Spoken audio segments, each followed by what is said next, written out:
I like to call this dimension in tone. So this is where just great singers sound like they're singing in their body. You hear this, and they're generating a lot of energy in their performance and tone, because they feel like they're connected in a deeper place, because they are quite tangibly.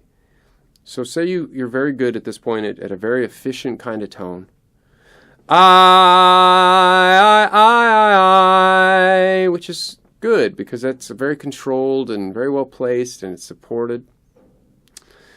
But you want to add the bottom to that. You want to add some depth to that, and that's where our dimension comes in.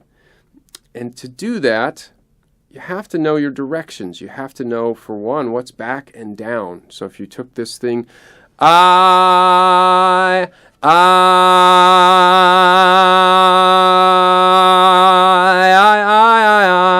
and it doesn't necessarily translate to loud, because as I say in some other topics, a lot of times you back it off so much that you compress the top part so that it's very behaved and doesn't have a real forward I kind of quality. It has a small quality. It's flattering. But you want something under that.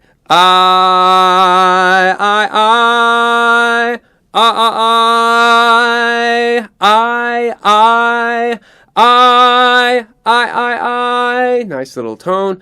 I should be able to speak up there. 1, 2, 3, 4, 5. Great. Now how do you add the bottom? You have to know you have to do some work in your regular routines that gets you constantly working down. You know, the drop larynx is a great teacher. By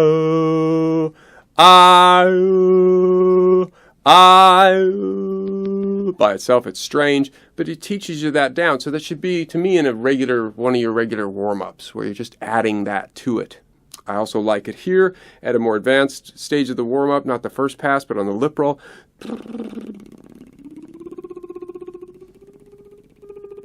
Doing a couple things there, using this thing I call the chicken wing posture to remind myself to open up. Lifting here, really opening up here. And then I'm just trying to get this, what could be that kind of thing, pulled so far back and down that it almost stops.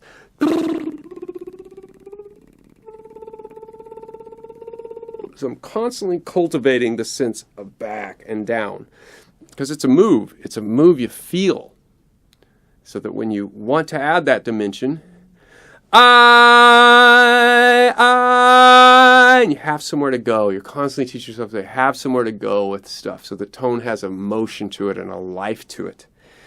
And when you're good at that, you create this, what I call circle sound, the circle of tone, rather, that stays under there, even on a hum, so that everything sits on top. The articulation lives on top. Ringing out the expression lives on top. But